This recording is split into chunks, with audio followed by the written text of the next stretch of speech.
আজকে বানাবো ধোকার ডালনা। প্রথমে কড়াইতে একটু তেল দিয়ে দেবো, সাদা তেল।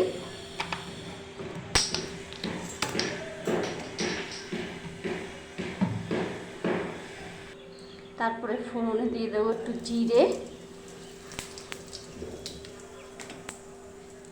তারপরে হিং ফোড়ন। এবারে মোচা বাটা,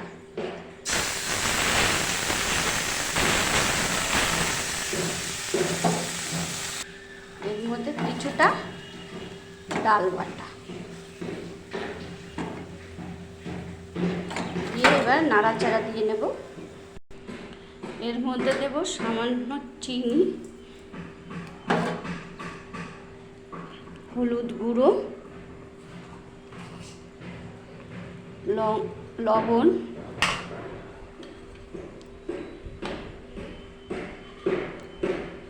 কাঁচা লঙ্কা বাটা, আদা জিরে বাটা।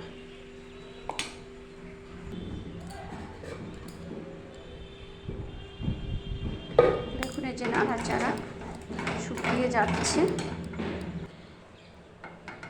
এই দেখুন হয়ে গেছে মোচাটা। এবার আমি থালায় নামিয়ে নেব। থালায় আগের থেকেই আমি তেল দিয়ে রেখেছিলাম। এবার সব নামিয়ে নিয়ে এটাকে সুন্দর করে সেটিং করে নেব।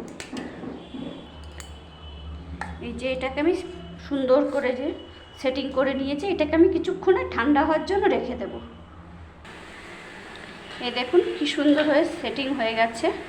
এবার এটাকে আমি যে কোনো আকারে শেপ দিয়ে কেটে নেব।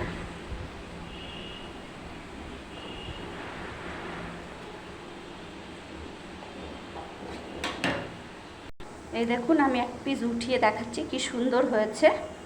এই দেখুন, দেখুন সুন্দর হয়েছে। আমার তেল গরম হয়ে গেছে, আমি এক এক করে করে সব ভেজে নেব।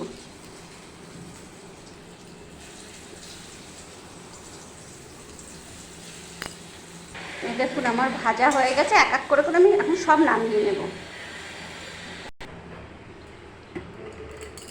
কড়াইতে তেল দিয়ে দেবো আরও। ফোড়নে দেব জিরে, শুকনো লঙ্কা আর তেজপাতা।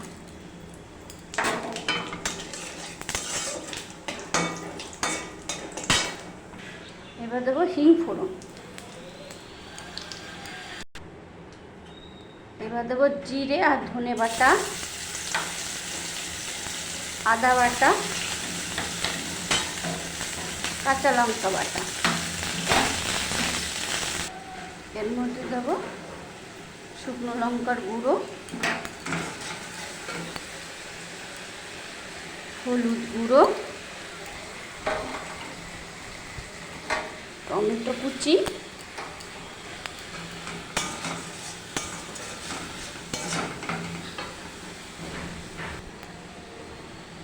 স্বাদ অনুযায়ী লবণ। এর মধ্যে আমি একটু আলু ভেজে রেখেছি, আলু দিয়ে দেবো। সামান্য একটু চিনি। এবার গরম জল দিয়ে দেব।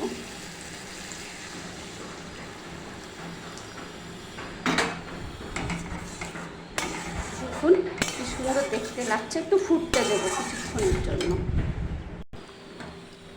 দেখুন ফুটে গেছে। এবারে ভেজে রাখে ধোকাগুলো দিয়ে দেবো। ধোকাগুলো দিয়ে এবার কিছুক্ষণ একে ফুটতে দেব। এর মধ্যে সামান্য একটু গরম মশলা দিয়ে দেব।